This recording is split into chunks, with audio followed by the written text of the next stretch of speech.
한적한 밤 산책하다 보면 어김없이 생각나는 얼굴 반짝이는 별을 모아 그리는 그런 사람 좁다란 길 향기를 채우는 가로등빛 물든 진달래꽃 이 향기를 그와 함께 맡으면 참 좋겠네. 보고 싶어라 그리운 그 얼굴 물로 그린 그림처럼 사라지네. 보고 싶어라 오늘도 그 사람을 떠올리려 산책을 하네.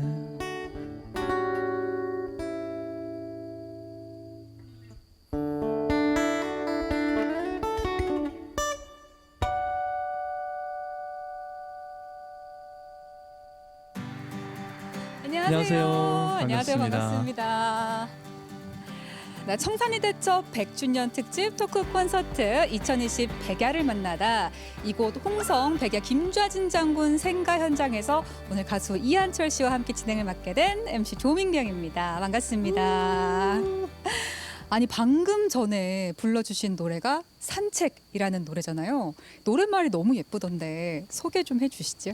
네, 이 노래 산책은 누군가 그리운 사람을 떠올리면서 걷는 그 산책을 노래한 곡인데요.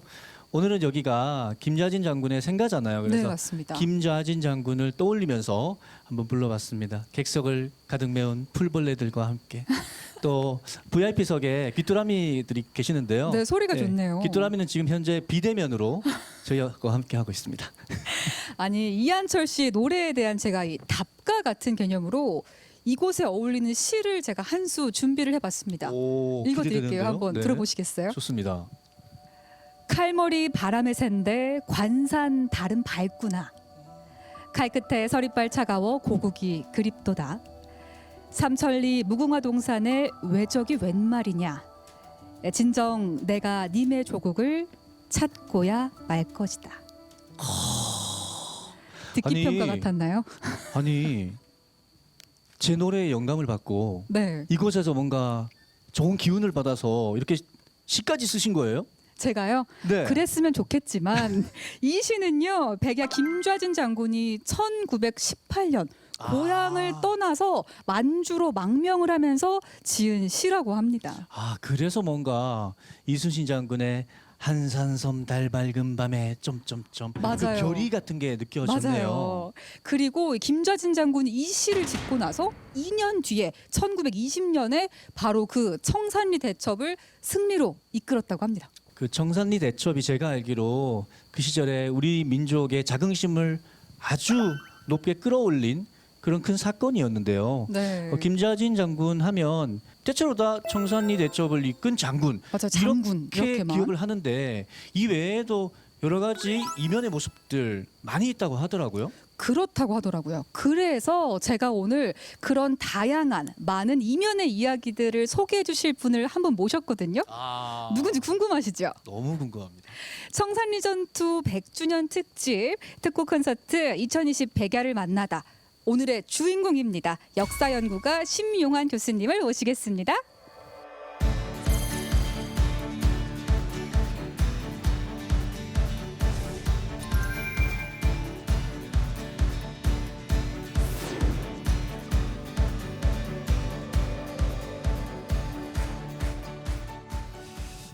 우선은 제가 김좌진 장군의 청산리 대첩의 배경 시대 상황에 대한 먼저 얘기를 말씀드릴게요. 오늘 사실은 이제 그냥 통상 역사 강연이면 차분하게 시작을 할 텐데 또 아주 뭐라 할 수 있을까요? 그러니까 1차적으로 아름다운 고택에서 또 이한철님의 너무나 여심이 아니라 남심을 녹이는 노래를 듣고 나서 이야기를 해야 되니까 약간 기분이 센치해지는 부분이 있긴 한데 생각해 보면 좋을 것 같아요. 그러니까 뭐라고 할 수 있냐면 1910년에 우리나라가 사라지잖아요. 조선이라는 나라가 식민화가 되게 되는데 1910년 조선이 사라지기 전에도 가을엔 이랬을 거예요. 그리고 또 우리나라가 이제 식민지가 됐더라도 아마 가을 똑같았을 거예요. 이런 기분 여기서 느껴보면 전 좋을 것 같아요. 그러니까 되게 애처로운 느낌 들 거 같지 않으세요? 그러니까 그냥 바뀐 건 없는데 당장 눈에 바뀐 건 없고 그냥 매일매일 똑같은 우리의 삶, 우리의 모습들인데 또 밤이 되면 이렇게 또 고즈넉한 분위기가 있는데 이 나라는 이제 내 나라가 아니고 전혀 낯선 사람들이 와서 우리를 통제하고 지배하는 시간들, 이게 이어지는 그런 좀 처량함, 쓸쓸함, 이런 감정을 좀 한번 느껴보는 것도 전 중요하다는 좀 생각이 들어요. 근데 그렇게 시간이 흘러갔죠. 1910년에 조선이 병합이 됐고 무려 약 10년의 시간이 흘러가요. 일본이 들어와서 우리나라를 장악하고 또 일본이 원하는 대로 식민지로 재조직하고, 과거에도 물론 우리 사회에 여러 문제들은 있었지만 그들이 뭐 예를 들어서 태형 같은 것들, 몽둥이를 들고 와서 때린다라든지 함부로 사람들을 구속한다라든지, 혹은 그들의 문화를 일방적으로 강요하고 무시하고 독립운동을 못하게 막 찍어내리고, 이런 과정들이 10년간 이어졌죠. 그때를 우리가 무단통치기라고 보통 얘기하게 되는데, 이제 그런 시간의 말미에 우리가 다 아는 사건이 터지게 됩니다. 작년이 이제 굉장히 좀 우리가 많이 기념했었던 바로 그 시간인데, 이 뒤에 이제 제가 갖고 온 작은 그림 보시면 알겠지만 3.1운동이 터지게 됩니다. 사실 되게 익숙하잖아요. 어렸을 때부터, 그냥 태어났을 때부터 3.1절 하면 그냥 계약 전날, 혹은 3.1절이 이때 있어서 하루 더 쉬네, 약간 이런 어떤 좀 보험 같은 시간들이긴 한데, 이게 역사를 연구하는 제 입장에선 다시 돌아보면 되게 의미가 있더라고요. 3월 1일 날 이제 이 운동이 터지게 되고 3월 달부터 4월 달까지 그 당시 여러 기록들, 일본 경찰 측 기록들을 보게 되면 적게는 한 100여만 명, 그리고 많게는 200에서 250만 명 정도가 서울을 비롯해서 전국 주요 도시에서 다 들고 일어났고, 뭐 꼭 도시가 아니더라도 이렇게 중요하지 않은 일개 장터에서도 이제 막 폭발적으로 사람들의 목소리가 쏟아져 나오게 되고, 그 당시 우리나라 인구가 한 1,500만에서 1,800만 정도거든요. 그러면 한 200만이 나왔다는 얘기는 사실상 그쵸, 거의 모든 사람들이 뛰쳐나왔다라고 볼 수 있어요.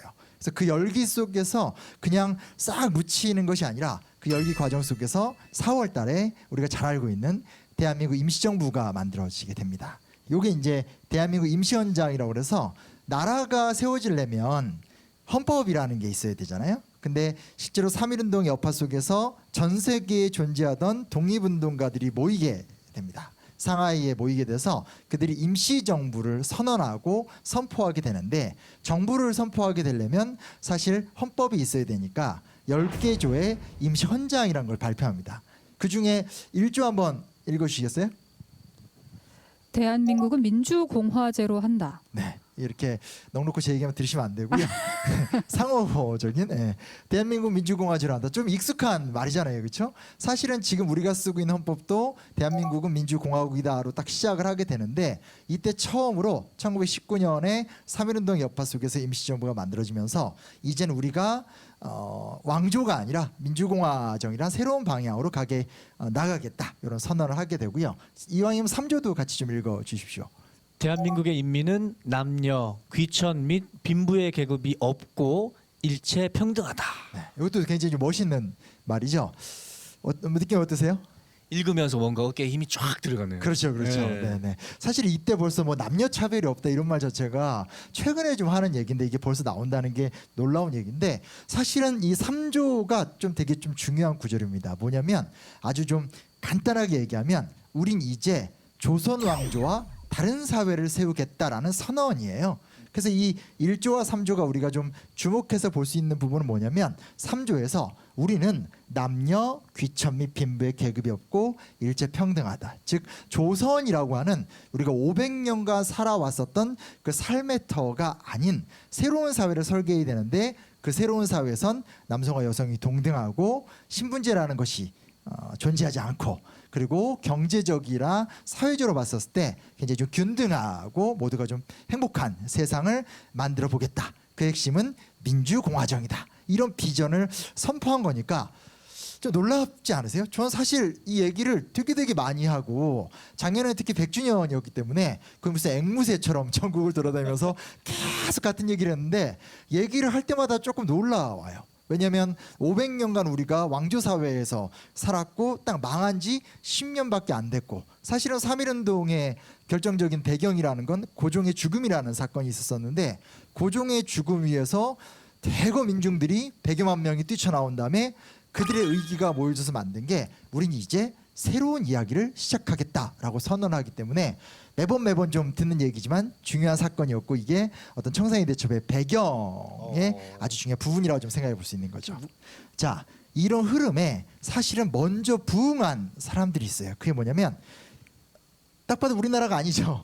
해외에 계신 분들이에요. 사실 이게 되게 애처로운 이야기인데 우리가 알다시피 조선왕조가 일본과의 어떤 싸움 속에서 무너진 것도 있지만 예전에 우리가 학교에서 배웠던 역사 공부 혹은 사극 같은 거 이렇게 생각해 보시면 이런 거 있잖아요. 정조가 죽은 다음에 막 세도 정치가 심해진다라든지 여러 사회가 문란해지는 과정 속에서 어떻게 하면 생존을 도모할까? 이게 굉장히 컸던 문제였었고요.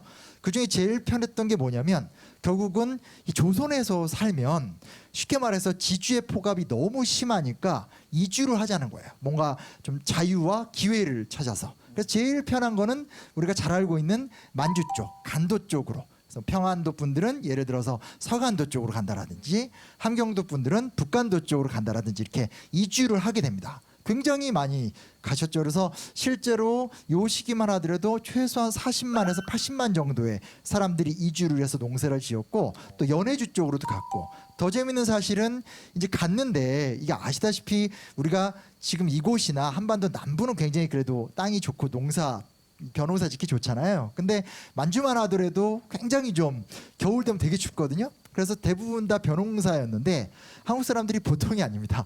가서 막 소를 막 채찍질을 하면서 이곳에 적합한 벼농사를 성공을 짓고 하니까 사실은 청나라 사람들이 보기에도 특히 연해주 쪽 같은 경우는 이 러시아 사람들이 보기에 이거를 그 중국한테 어떻게 이렇게 강제로 뜯어낸 땅이긴 한데 러시아 사람들 거의 안 살았거든요. 근데 우리나라 사람들이 와서 막 농사를 지으니까 대단하네 하면서 이렇게 땅도 주고 이렇게 하면서 여기 굉장히 많은 사람들이 정착을 해요. 사실 이 사람들은 그냥 자기의 생존을 도모해서 수십만 명의 사람들이 건너간 건데 자 생각해 보십시오. 나중에 독립운동가들 입장에서 어찌됐건 투쟁을 하려면 자원이 필요하잖아요. 그러니까 자원이란 말은 내가 슬그머니 이렇게 숨어 있을 곳, 또 나에게 자금을 주는 곳, 혹은 나의 어떤 작전에 도움을 주거나 어떤 그런 그 기지 같은 걸 만들 수 있는 곳, 이런 게 이미 예비가 되기 시작했다라는 거고요. 여기 보면 이제 미주 쪽에도 또 굉장히 많이 가세요. 사실은 미주는 대한제국 때 미국의 요청에 따라서 이민을 갔던 거였거든요. 그러니까 중국인이나 일본인 같은 사람들이 먼저 많이 왔는데 미국 내에서 중국인이나 일본인을 배척하는 기운들이 오니까 사실 이렇게 하급 노동자로 이렇게 많이 데려갔었어요. 근데 어찌됐건 상대적으로 미국에 있으면 미국은 이 당시에 민주공화국이니까 한인들 간에 커뮤니티를 구성하기에 되게 좋고, 그리고 이런 거 있잖아요. 굉장히 차별받으니까 우리끼리 이렇게 똘똘 뭉치게 될 수밖에 없죠. 그래서 미주에 있는 한인들이 대한인 국민회 같은 단체들을 많이 만들고 이 한 달에 받는 월급을 일부 계속 쪼개서 성금으로 많이 만들어요. 그리고 이 미주 지역에서 배출한 엘리트들이 굉장히 많이 나타나게 되는데 그분들이 누구냐면 이름만 들어도 아십니다. 우남 이승만, 도산 안창호. 느낌이 딱 왔죠, 그렇죠? 우리나라 최초의 임시정부 초대 대통령, 그리고 실제로 한국의 독립운동에 가장 중요한 역할을 했다고 하는 도산 안창호 같은 사람들이 대부분 다 이 미주 지역에 있는 사람들의 후원을 받아서 독립운동을 할 수 있었던 과정들이거든요. 자, 이렇게 되면 대강 느낌 오시죠? 준비가 됐습니다. 1919년에 3.1운동과 임시정부가 만들어지게 되고 분위기가 굉장히 좋아지죠. 이제 우리가 뭔가 해볼 수 있다. 한편에선 외교지만 한편에선 우리 스스로 독립전쟁을 준비해야 된다라고 하면서 독립전쟁론이라는 것을 선포하기 시작을 해요. 그럼 결국은 독립전쟁 어디서 할 수 있어요? 상하이 같은 데서 사실은 외교 독립이 괜찮잖아요. 외국에 막 특사들이 오는 데니까. 미주는 성금을 지원하기 좋은 거지 사실은 직접적인 무장투쟁을 못하죠. 남아있는 곳은 국내로 진격하기 좋은 곳, 혹은 국내에 있는 그러니까 압록강과 두만강 일대에 있는 일본군을 유인해 가지고 타격을 주기에 좋은 곳. 이곳이 이제 우리가 잘 알고 있는 봉오동, 청산리 뭐 이런 곳이라 좀 볼 수 있습니다. 1차적으로는 간도 일대에 정착했던 사람들이 계세요. 예를 들면 최진동, 최운상 같은 분들은 이미 정착을 해서 큰 농장을 세우고 이곳에서 이렇게 병사들을 양성하거나 시스템들을 구축했었어요. 그리고 홍범도 장군 같은 경우 사실 함경도 갑산 일대에서 포수 출신. 그러니까 쉽게 말하면 게릴라 전략, 치고 빠지고 약간 이런 스타일이세요.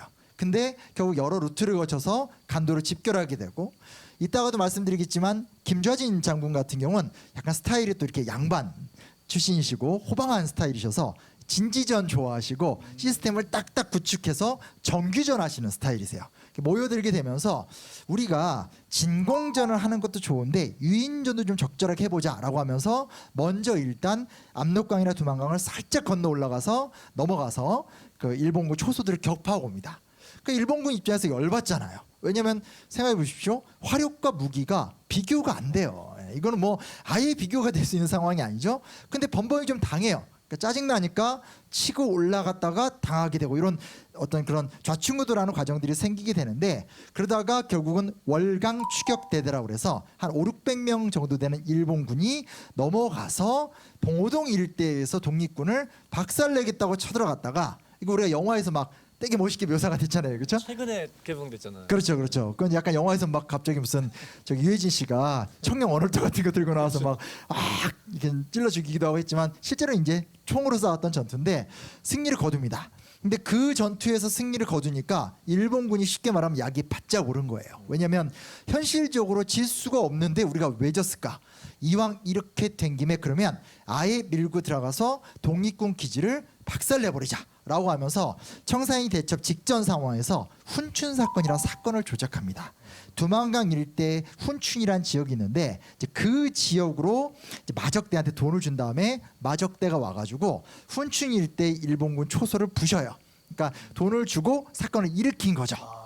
요걸 빌미로 해서 한 4,000~5,000명 정도 되는 2개 사단급 되는 병력을 끌고 넘어와요. 왜냐하면 이건 청나라니까 남의 나라니까 남의 나라에 대규모의 군사 작전을 한다라는 건 외교권이 걸린 문제거든요. 그러니까 이제 사건을 조작한 거죠. 그래서 사실 우리가 알고 있는 것과 조금 다르게 청산리 대첩은 애초에 후퇴하던 과정이었었어요.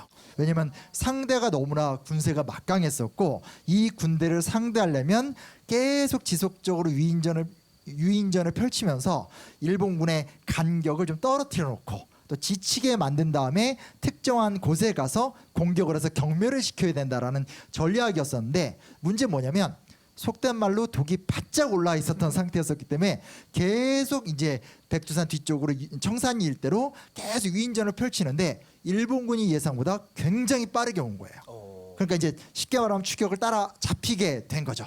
근데 그동안 오랫동안 어떤 연합작전 같은 것들에 굉장히 익숙해 있었던 상태였었고 이곳 주변 지형들을 굉장히 좀 잘 알고 있는 상황이었었기 때문에 청산리 일대에서 약 6일간의 전투 속에서 대승을 거두게 되는 거죠.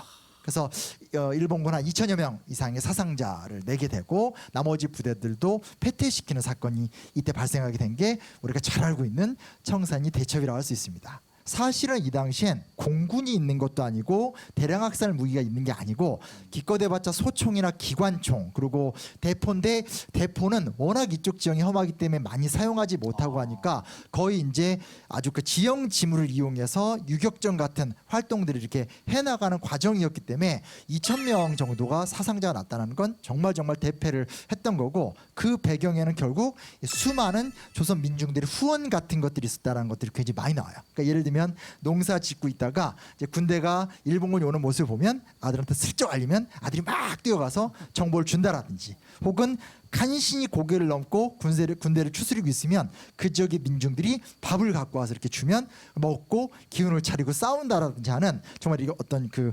민중과 독립군의 상호작용을 통한 승전이었다는 것도 우리가 좀 절대 놓치면 안 될 것 같습니다.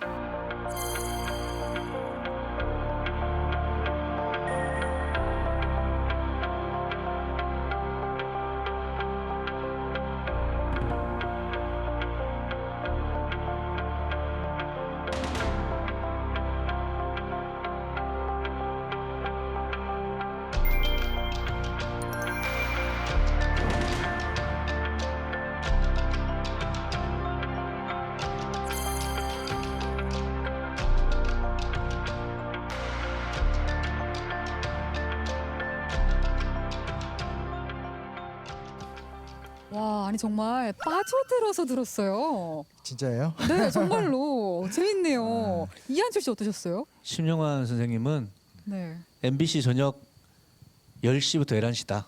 아 고대죠. 드라마 할 시간이잖아요.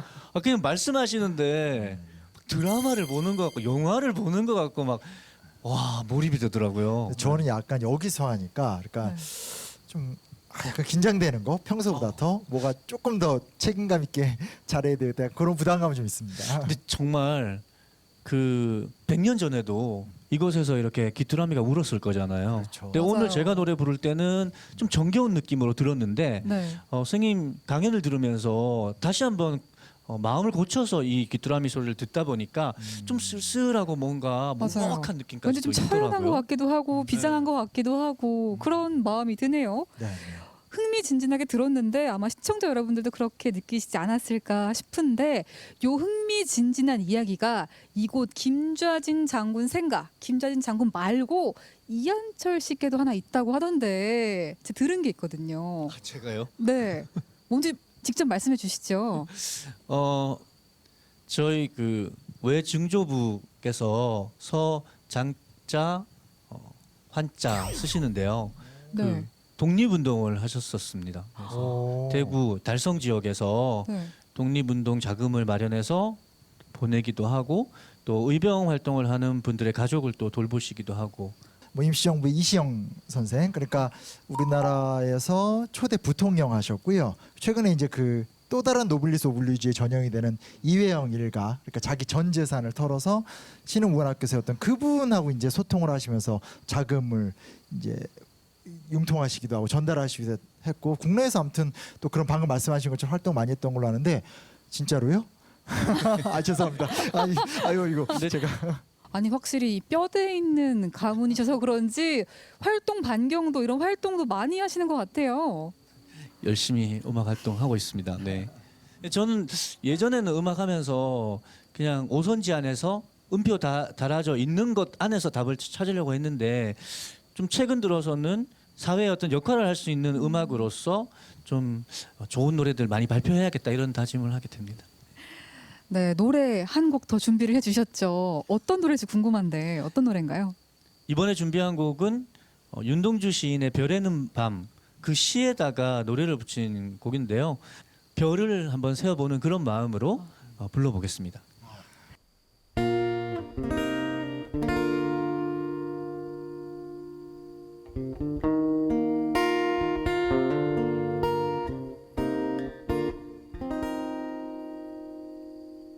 계절이 지나간 하늘에는 가을로 가득 차 있습니다. 나는 아무 걱정도 없이 가을 속의 별들을 다 헤아릴 듯합니다. 가슴 속 하나 둘 새겨진 별 이제 다 못되는 것은 쉬 아침이 오는 까닭이요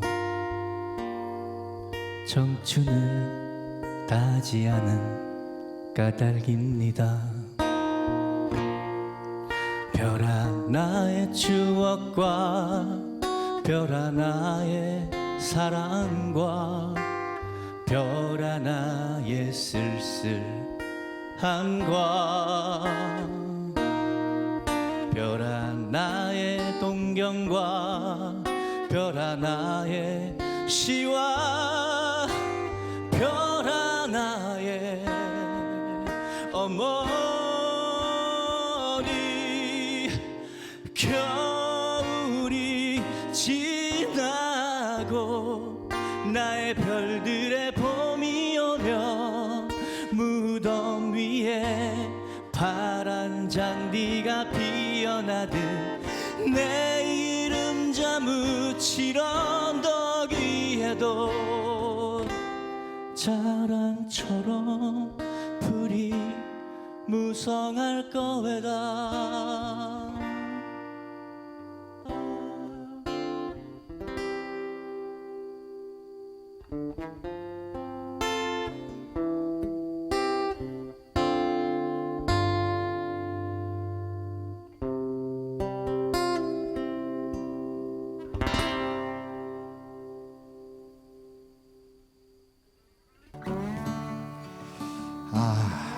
노래 너무 잘 들었고요. 이게 뭐 서로가 이렇게 상대를 바라보면서 하는 거일지 모르겠지만 전 정말 음악의 재주가 전혀 없거든요. 그래서 막 뭐 30분 1시간씩 열심히 강연 막 했을 때 보람이 딱 느껴지다가도 그 다음에 딱 이렇게 와서 그냥 노래 하나로 딱 그러면 내가 했던 모든 게 다 그냥 무의미해지는 느낌? 솔직히 그러니까 뭐 제 존재가 이렇게 초라하진 않지만 그래도 항상 이렇게 위에 있는 그런 생각이 들어서 질투나고요. 제가 좀 준비한 두 번째 이야기는 김자진 장군에 대한 이야기를 좀 하려고 하는데요. 사실은 김자진 장군 하면 너무 그 청산이 대첩 그냥 딱 등치되어 있잖아요. 근데 조금은 인간 김좌진 그리고 좀 그 시대의 김좌진에 대한 얘기를 해보도록 할게요. 혹시 이제 퀴즈 이런 거 내면 부담스러우시죠? 1905년 무슨 해일까요? 을사조약 그렇죠, 그렇죠. 맞아요? 네, 맞습니다. 네, 까먹었어요. 지금 그렇죠. 땀이 나는데. 네. 이번엔 더 어려울 텐데 혹시 1907년에 무슨 일이 있었는지 아시나요? 요건 사실 틀려도 괜찮습니다. 와, 잘 모르겠는데요. 1907 113년 전.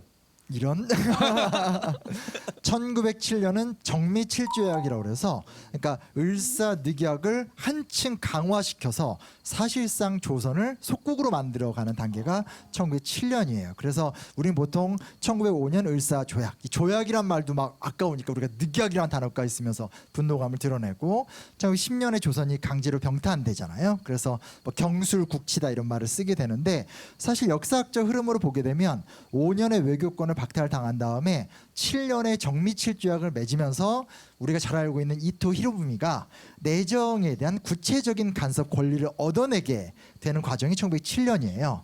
근데 제가 왜 1905년하고 1907년을 이야기하냐면 1905년에 김좌진 장군이 서울에 와서 육군 무관학교에 입학을 했고 1907년에 다시 돌아와서 이곳에서 호명학교라는 학교를 세웠다라는 거예요. 1905년, 1907년은 누가 보더라도 객관적으로 조선이 절망의 시간들을 쌓아가던 때거든요. 생각해 보십시오. 1876년에 강화도 조약을 맺었고 우린 대강 암기하고 넘어가지만 1876년부터 한 1905년이면 30년 혹은 그 이상의 시간이니까 말이 30년이지 제가 10살에서 40살이 되는 과정이니까 그 기간 동안 어떻게 해서라도 우리나라가 좀 근대화가 되기를 원하고 어떻게 해서라도 조선이 독립되기를 원하고 사실 좀 그렇게 기다렸던 시간인데 그렇게 노력을 했는데 완전히 무너지는 시간이거든요. 두 차례를 거쳐서 5년은 도장 꽝 찍은 거고 7년째는 완전히 무장해제되는 시간이에요. 특히 1907년에는 군대를 해산시켜버려요. 그러면 그 나라에 군대가 없다라는 거잖아요. 근데 그 공간에서 김좌진이라는 그때는 뭐 청년이라고 보면 좋겠죠. 그가 거꾸로 가로질러 올라갔다라는 거예요. 늑약이 맺어지더라도 나는 이 민족을 위해서 무언가를 해야 되겠고 그리고 다시 7년에 소위 말하는 조선의 중심부가 무너지고 있었을 때 다시 고향으로 돌아와서 이곳에서 애국개몽 운동을 열었다라는 건 이건 좀 감정적이고 저는 감각적으로 느꼈으면 좋을 것 같아요. 사실은 그렇잖아요. 우리가 자꾸 이 역사 이야기하면 뭐 외우게 시키고 몇 년에 뭐 했고 또 조금 나쁜 습관은 뭐가 있냐면 업적 위주로 외우게 시키는 것도 있거든요. 뭐 안중근 의사, 이토 히로부미 뭐 사살, 뭐 그리고 뭐 윤봉길 의사 홍콩공원 폭탄 투척 자꾸 이렇게 외우는 경우가 있는데 그게 아니라 김좌진이란 한 개인의 인생으로 딱 들어갔었을 때 공적인 사회에서의 1905년과 7년이라는 엄청나게 억압적이고 패배와 절망의 분위기 속에서 그가 이렇게 내딛는 과정이라는 게 참 쉽지 않았을 것 같기도 하고 그리고 굉장히 용기 있는 결단이었을 것 같아요. 그 감정을 느껴보는 것도 전 되게 좀 중요하지 않을까. 그런 건 더 가수로서도 많이 느끼실 수도 있을 것 같아요. 그렇죠? 그렇죠. 그리고 지금 생각해 보면 지금 현재가 너무 힘든 상황인데 그렇다면 미래를 생각하지 않을 수 없는 그 순간에 학교를 설립하고 그랬다는 것. 예. 뭔가 이렇게 대단한 의지를 가지고 계신 그런 분이셨다는 생각이 들어요. 그렇죠. 그래서 그런 걸 첫째로 좀 이렇게 감정적으로 한 개인의 일생을 느껴봐도 좋겠다라는 생각을 해보게 되고요. 그다음 이게 있습니다. 조금 덜 알려진 사실인데 학교에서는 그냥 의병항쟁 훌륭하다 이렇게 배우죠. 또 한편에선 애국계몽 운동이라고 해서 뭐 학교나 병원을 세워서 실력을 기르는 거 훌륭하다 이렇게 배워요. 근데 이게 중요한 게 뭐가 있냐면 당시에는 의병 활동하시는 분들하고 애국계몽하는 분들하고 사이가 안 좋았어요. 이거 좀 중요한 부분이에요. 보세요. 나라가 망해가요. 지금 당장 누가 봐도 나라가 망해가요. 그러면 여기서 무엇을 할 것인가 이런 질문을 할 수 있잖아요. 근데 크게 두 가지 흐름이 나타난 건데 하나는 뭐냐면 우리는 임진왜란 때도 누가 싸웠냐. 왕이 도망가고 정규군이 없어도 양반들, 노블리스 오블리주겠죠. 자기의 가산을 털어서 군대를 만들어서 싸워낸 민족이다. 이게 의병 정신인 거거든요. 뭐 홍위 장군, 곽재우 같은 게 대표적인 이야기잖아요, 그렇죠? 이게 의병항쟁의 정신이에요. 그래서 사실은 의병을 하셨던 분들은 자기의 가산을 털고 조직을 만들어서 치열하게 무장투쟁을 해서 빨리 몰아내자라는 주의자들이에요. 근데 이런 사람들은 주로 어떤 분들이 많냐면 삼남 지방 사람들. 그러니까 삼남이란 말은 충청도, 전라도, 경상도. 그러니까 아주 쉽게 얘기하면 양반들이 많아요. 왜냐하면 양반들 입장에선 조선은 내 나라잖아요. 그렇죠? 양반은 어찌됐건 기득권층이기 때문에 내 나라고 재산도 좀 있고 특히 어떤 성리학적인 세계관이 있었기 때문에 그런 소위 말하는 외놈들의 발호를 용납을 안 하는 거예요. 근데 저쪽 북쪽 있죠. 평안도 쪽, 함경도 쪽. 이쪽은 애국계몽 운동이 굉장히 번성했었어요. 이쪽은 조선왕조의 중심지가 아니에요. 예전에 혹시 막 상도 이런 거 기억나세요? 그 드라마나 소설 같은 거? 무슨 개성상인, 뭐 평양상인 이런 상인들 있잖아요. 대부분 다 상인들은 주로 평안도 쪽 사람들인데 생각해 보십시오. 조선시대 때 상인은 농민보다도 못한 존재잖아요. 사농공상이니까. 무슨 얘기냐면 주로 평안도 쪽이나 황해도 쪽 사람들은 조선 왕조랑 이해관계가 낮아요. 약간 비주류들. 그렇기 때문에 이 사람들은 왕조를 당장 어떻게 구원해내는 것보다도 민족을 살리는 게 중요한 거고 그러려면 자꾸 성급하게 싸움을 일으키는 것이 아니라 조금 객관적으로 좀 차갑게 얘기하면 어차피 싸워도 질 테니까 무력의 차이가 크니까 그러니까 학교를 세우고 병원을 세우고 여러 노력을 하면서 좀 힘을 기르자라는 입장이 강했어요. 그럼 이제 논쟁의 척도가 마련되는 거잖아요. 한쪽에선 야 지금 당장 준비가 안 됐는데 왜 싸우려고 그래? 이게 나오는 거고 한편에서 그러면 지금 당장 무너지고 있는데 안 싸우자는 얘기야? 해결되지 않는 논쟁이 심각해지는 거고 이게 약간 나쁘게 얘기하면 지역 갈등도 생기게 되는 거죠. 저 남도의 저 기득권층들 이렇게 얘기할 수도 있고 반대편에선 아우 저것들 원래도 근본 없는 것들 대강 이해가 되시죠. 이게 사실은 어떤 그 김자진 장군이 청년에서 장년으로 성장하는 과정에서 목도했던 현실이에요.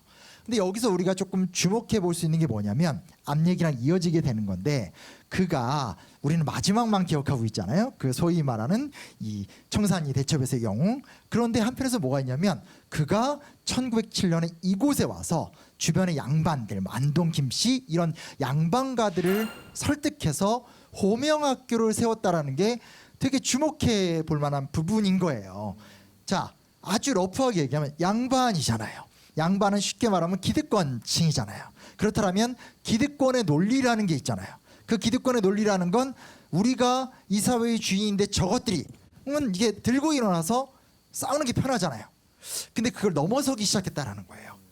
그래 그것이 맞긴 맞는데 지금의 객관적인 상황을 봤었을 때 구체적으로 준비가 안 돼 있고 실력이 부족하고 교육 수준이 낮고 무엇보다 어떤 그런 근대 교육 같은 것들이 별로 안 돼 있고 당시 좀 심각했었거든요. 그러니까 예를 들면 이런 거 있어요. 요즘에 이제 우리가 팬데믹 되게 좀 두려운데 조선 시대 때도 병은 쥐가 옮긴다고 생각을 했었어요. 그럼 이건 나름대로 굉장히 좀 객관적인 생각이거든요. 근데 생각해 보세요. 쥐가 병을 옮기면 어떻게 하면 되겠어요? 쥐를 잡아야 된다고 우린 다 생각하죠. 근데 조선시대 때는 쥐를 잡지 않고 쥐의 천적이 뭐죠? 고양이잖아요. 그럼 집 앞에다가 고양이 그림을 걸어놨어요. 황당한 표정을 지을 수밖에 없는데 무슨 얘기냐면 쥐가 병을 옮긴다, 쥐가 역병의 근원이다까지는 과학적 사고를 했는데 이걸 어떻게 대응할 것인가에 대해서 쥐를 잡거나 뭐 이렇게 해서 방역을 지킬 생각을 못했던 거예요. 그래서 그냥 이렇게 고양이 그림을 그려놓거나 아니면 무당한테 가서 푸닥거리하는 정도였었어요.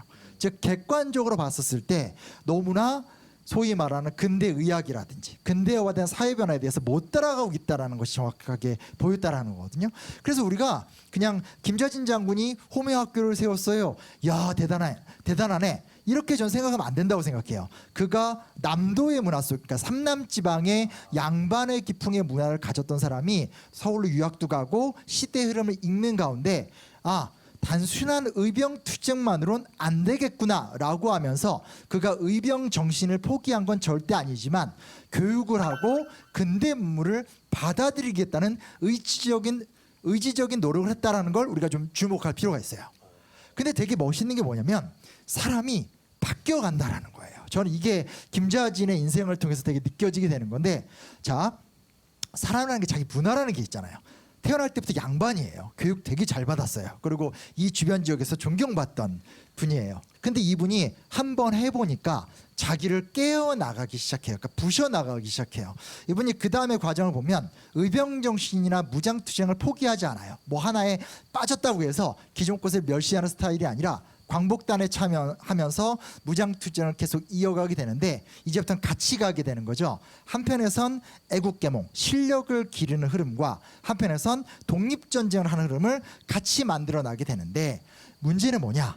광복단이라는 단체가 표방했던 정신이 아까 제가 얘기했었던 공화주의, 조선의 국왕을 섬기는 어떤 그런 그 당시 복벽주의라는 말을 썼는데 그런 왕조 중심의 세계관이 아니라 대표를 뽑고 새로운 민주공화국을 만들자라는 게 광복단에서 제일 처음 나타나고 임시정부에서도 강령으로 들어가요.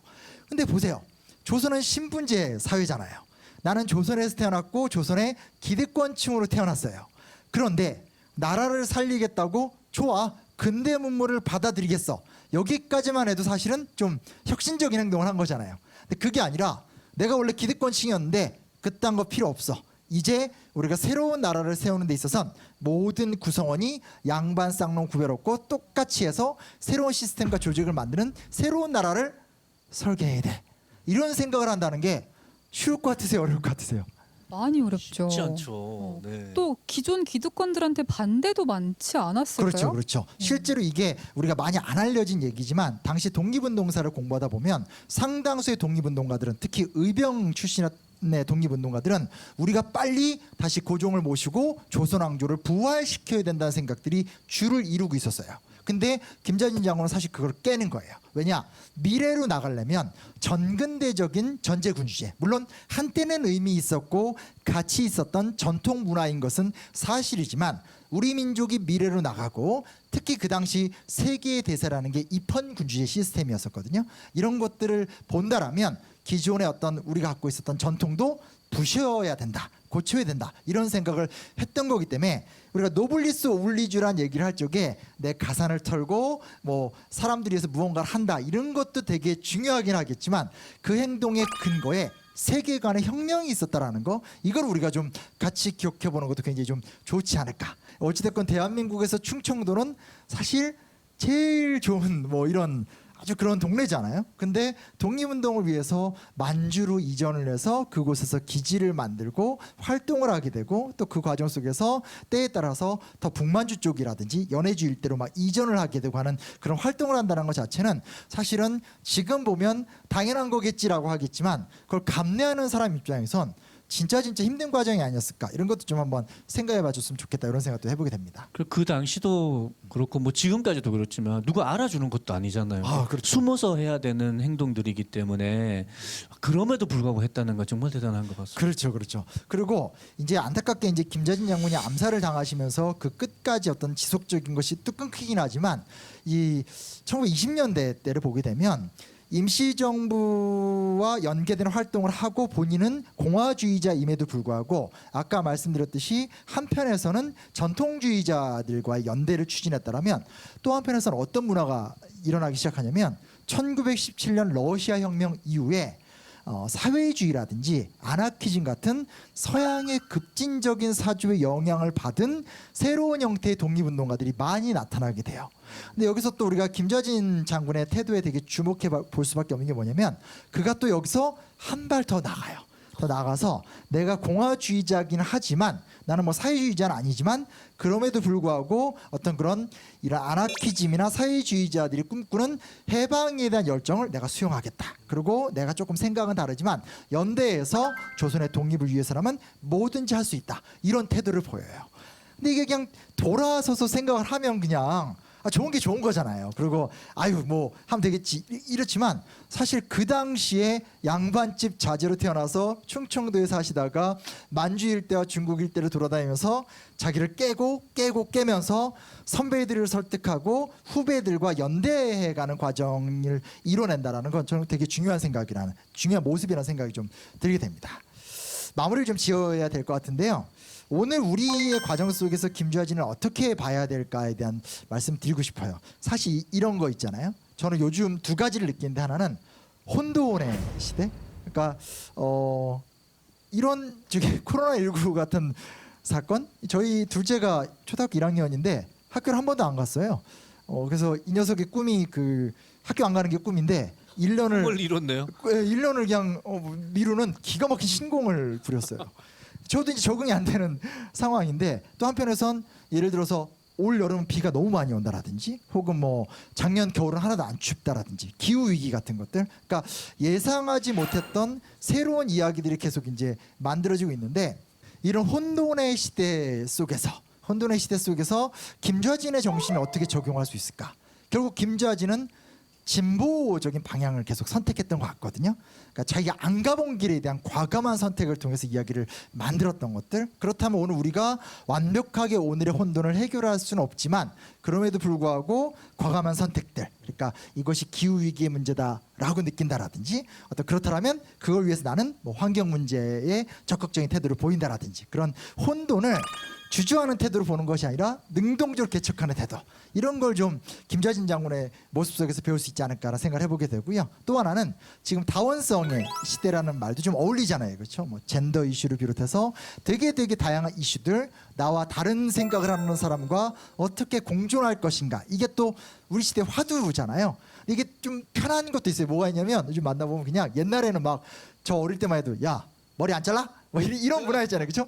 남자 녀석이 말이야 뭐 이런 거 되게 강했더라면 최근에는 사실은 좀 진지하게 상대의 말을 경청하기보단 그럴 수 있어 약간 이렇게, 그렇죠? 대화와 소통이 아니라 존중해. 사실은 존중하는 게 아니라 그냥 이렇게 서로 거리두기 하는 건데, 그런 부분에서 김좌진 장군이 좀 보여줬었던 내 기준을 깨면서라도 소통하려고 하고 다원성 안에서 공존하려고 하는 문화들, 이런 것들도 굉장히 큰 의미를 갖지 않을까, 이런 생각을 해보게 됩니다. 그래서 그냥 항상 제가 마무리격으로 드리는 말씀은 우리 역사 공부하고 특히 김좌진 장군 같이 이렇게 훌륭한 분 딱 이야기하면 다들 되게 경건해져요. 그래서 그렇죠 그렇게 이러는데 그렇게 안 갔으면 좋겠어요. 사실 뭐 평범한 사람이잖아요. 그리고 이분도 똑같은 사람이었었고 그 안에서 좌절과 실패가 있었고 다만 그 좌절과 실패 속에서 자기 이야기를 만들어갔기 때문에 우리가 너무나 이분을 높이 모시고 우러러보면서 별로 관심을 안 두는 것보다는 이분의 삶을 헤집고 들어가면서 이분이 보여줬던 모습을 탁 갖고 와서 내 걸로 만드는 거, 그런 이야기들을 만들어 보면 그게 진짜로 김좌진 장군을 존경하는 것이 아닐까, 그런 생각들을 해보게 됩니다.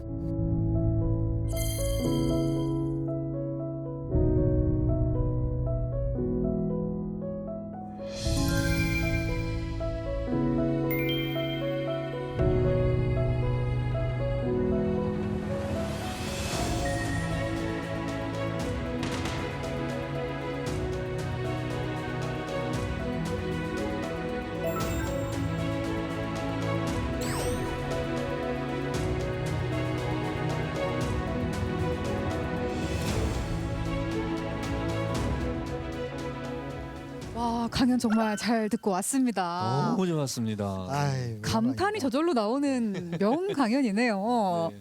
저는 개인적으로 최근에 진짜 혼란스럽거든요. 그러니까 관객들 있는 상태에서 같이 노래 부르면서 땀 흘리고 그런 순간이 가장 행복한데 그걸 할 수 없게 되면서 그러면 뭘 해야 되나라는 걸 고민했는데, 뭐랄까 김좌진 장군의 그런 마음가짐 같은 거 있잖아요. 혁신하고 또 혁신하고 또 깨어나가는 그 혁신의 맛이라는 거, 그 맛을 알고 계시는 거잖아요. 그 그렇죠. 맛은 어떤 맛일까? 그게 무엇일까라는 생각을 강연 들으면서 계속했어요. 그래서 오늘 강연 마치고 집에 가서도 또 내일 아침에도 음악으로서 할 수 있는 그런 혁신의 모습들을 계속 한번 떠올려 봐야겠습니다. 네, 이렇게 이한철 씨뿐만 아니라 또 요즘 많이들 힘든데 우리 청년들 힘들잖아요. 우리 청년들한테는 어떤 메시지로 좀 해석을 해서 드릴 수 있을까요? 되게 어려운 질문인데요. 이건 있습니다. 그러니까 역사 공부하는 게 청년들한테 힘이 된다고 저는 생각해요. 그러니까 이게 자꾸 우리 너무 각박해지잖아요. 그러다 보니까 취업 준비하고 자격증 따고 거기에 매몰되면서 되게 점점 초라해지는 것 같아요. 근데 이런 공부를 하면 내 안에 에너지도 생기고 또 한편에선 이렇게 가다가 방금 이제 보여주셨던 것처럼 새로운 어떤 아이디어가 생겨서 거기서 그만의 또 이야기를 펼칠 수 있기 때문에 그냥 제가 드리고 싶은 건 자꾸 힘들다고 위축되지 마시고 역사 이야기를 삶의 지혜를 얻는 과정으로 많이 활용하시고 응용하셨으면 좋겠다. 그런 생각을 말씀 전하고 싶습니다. 네. 오늘 이 자리를 이한철 씨 노래로 마무리를 지어보려고 하는데요. 네. 마무리하기 위한 노래 어떤 거 준비해 오셨죠? 강연을 들으면서 이 노래 불러야겠다 다짐하게 됐는데요. 흘러간다라는 제 노래고 강물은 바다를 포기하지 않는다라는 말이 있잖아요. 그래서 내가 어느 물길로 흘러갈 건지 딱 정하면 그 정해진 물길로 멈추지 않고 멈칫하지 않고 그냥 쭉쭉 밀고 나가는 그런 김좌진 장군의 일생, 그 일생을 좀 떠올리면서 흘러간다 불러보고 싶습니다. 우리 사회가 나아가야 할 방향 그리고 개인의 삶이 나아가야 하는 방향이 그 어느 때보다도 엄중해야 할 때인 것 같습니다. 바로 이 백야 김좌진 장군의 삶이 좋은 표상이 되지 않을까 싶은데요. 이곳 홍성 백야 김좌진 장군의 생가에 전해드릴 이야기는 여기까지입니다. 가수 이한철 씨의 무대로 오늘 이야기 마무리 지어보겠습니다. 여러분 고맙습니다. 고맙습니다. 고맙습니다.